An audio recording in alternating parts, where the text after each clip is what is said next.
तो हेलो बच्चों, नोआभा YouTube channel के बोर्ड आभा सेक्शन में स्वागत है बच्चों। तो आज हम आपका जो कि सेमेस्टर 4 का है सेक पेपर, उसका हम पेपर लेकर आए हुए हैं और उसका सॉल्यूशन भी करेंगे। और अगर आपको अभी तक आपने हमारे चैनल को सब्सक्राइब नहीं किया तो कर ले। दो चैनल है हमारे, नव आभा और बोर्ड आभा।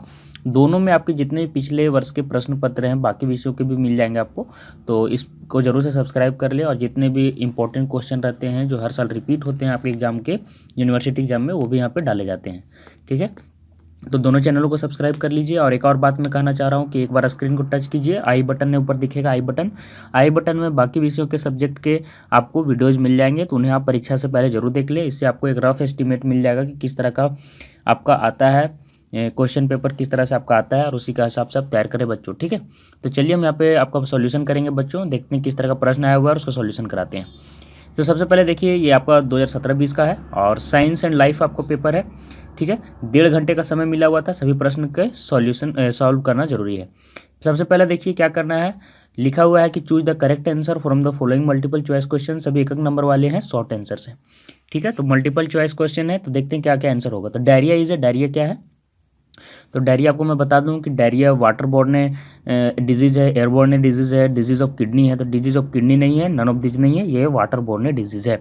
तो क्या होगा, फर्स्ट का ए होगा, diarrhoea is a water borne disease. तो चलिए हम बाकी प्रश्न पर चलते हैं।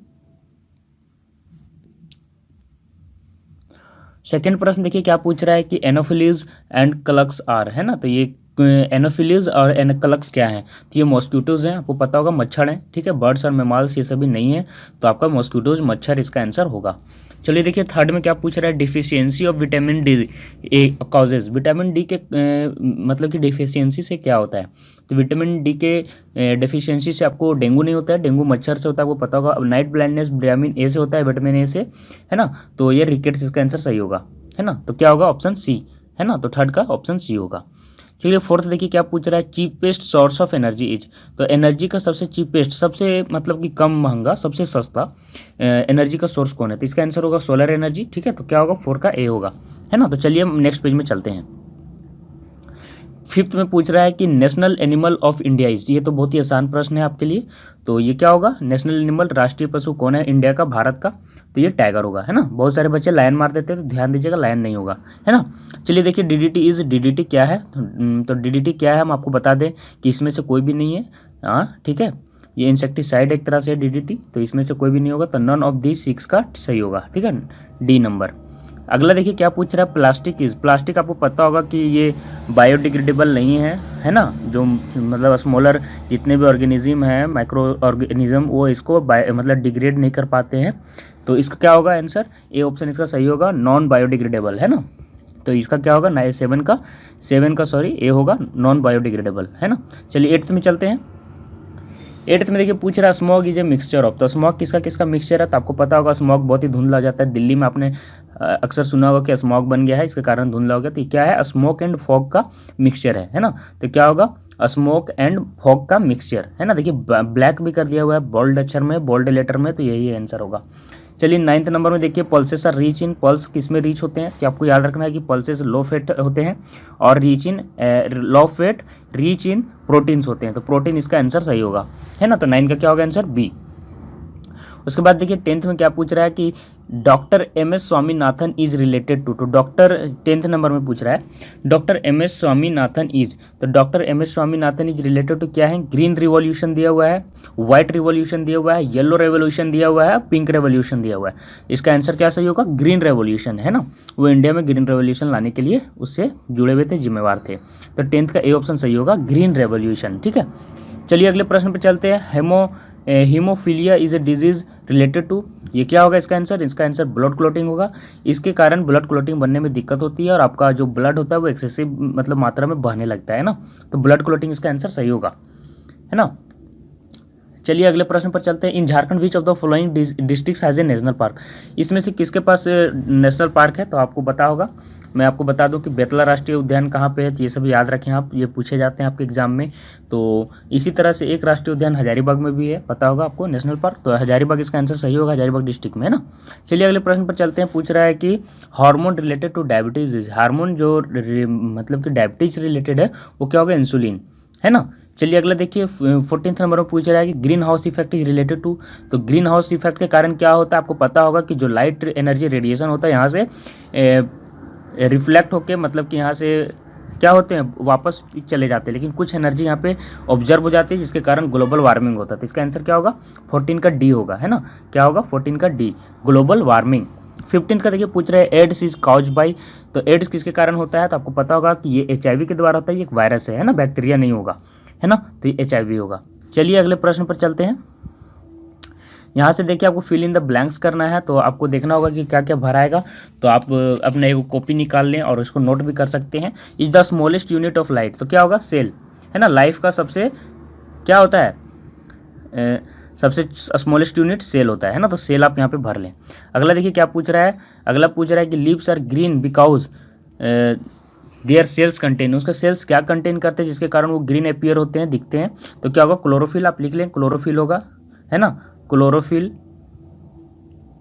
इसी के कारण वो क्या करते हैं, आपको हरे दिखते हैं। अगला देखिए पूछ रहा है presence of hairs is a characteristic feature of. तो देखिए आपको पता होगा कि किसका फीचर होता है, प्रेजेंस ऑफ हेयर, ये ममालियन क्लास का होता है, मतलब जितने भी स्तनपायी जानवर हैं उसका एक फीचर है ये, कि उसके स्किन में क्या पाया जाता है, हेयर। तो इसका क्या होगा, ममालियन क्लास, तो आप लिख लें, है ना। तो ममाल्स जितने भी होते हैं स्तनपायी जानवर, उसके स्किन में ये पाया जाता है, ममालियन क्लास यहाँ पे लिखा हुआ है ना, तो ममालियन क्लास आप लिख सकते हैं।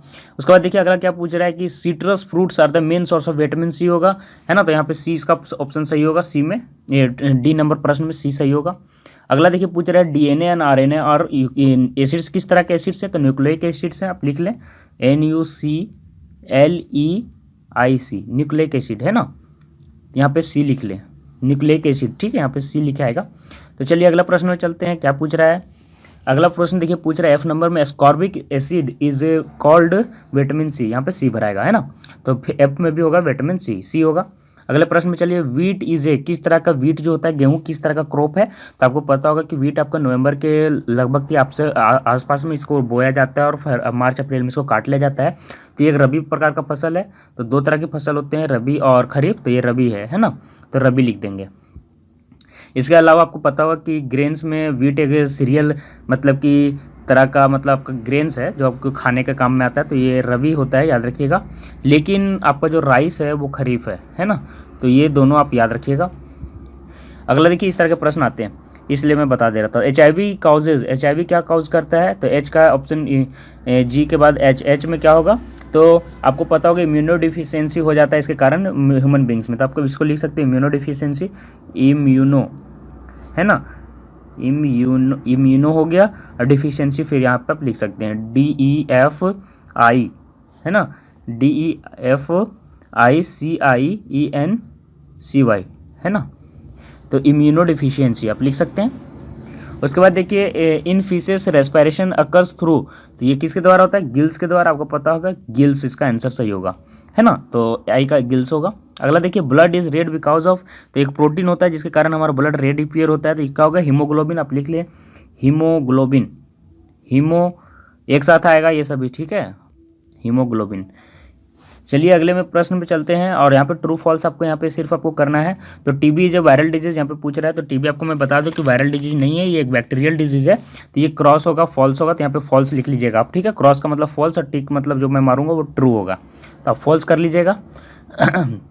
अगला प्रश्न देखिए क्या पूछ रहा है कि ग्लूकोजेन, अच्छा देखिए एक दो प्रश्न अगर मेरे से गलती होती है तो आप हाइपर क्रिटिकल नहीं होइएगा अपने कमेंट्स में कि इसका आंसर बताया है गलत, ऐसे वैसे आप सजेस्ट कर सकते हैं जाके कमेंट्स में कि इसका आंसर ये होना चाहिए, ये आप कर सकते हैं, है ना, लेकिन हाइपर क्रिटिकल होने की ज़रूरत नहीं है, और इससे बाकियों को भी मदद होगा। तो कोई भी प्रश्न अगर गलत मैंने बता दिया है तो उसके लिए मैं सॉरी बोलता हूँ, और आप प्लीज़ उसका कमेंट्स में आप कमेंट कर दीजिएगा, अगर मुझे लगेगा वो सही है तो मैं पिन कर दूंगा वो कमेंट।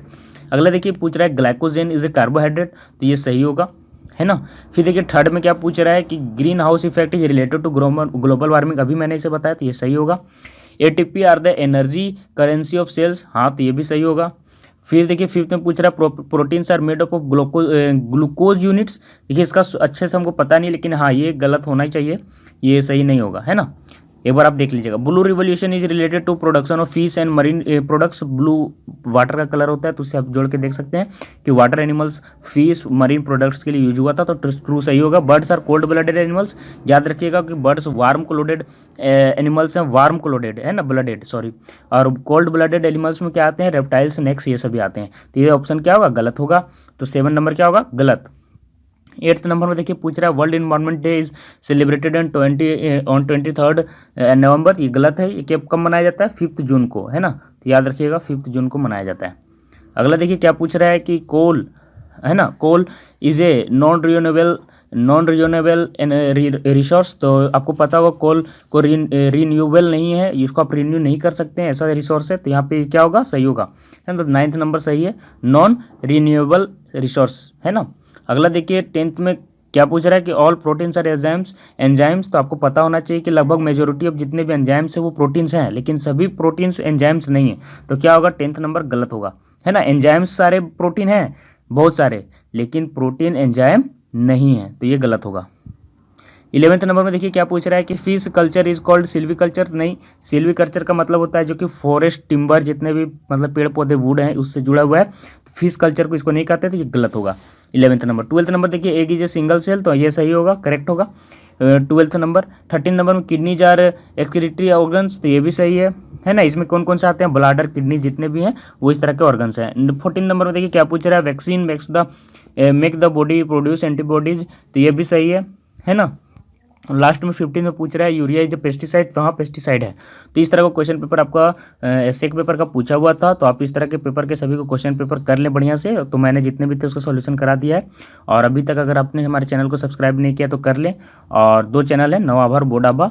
आशा करता हूँ ये वीडियो पसंद आए आपको बच्चों, और आपके आने वाले आगामी एग्जाम के लिए बच्चों ढेर सारी शुभकामनाएं नवा आभार, बोर्ड आभा परिवार की ओर से। धन्यवाद। ठीक है, तो आज के लिए बस इतना ही।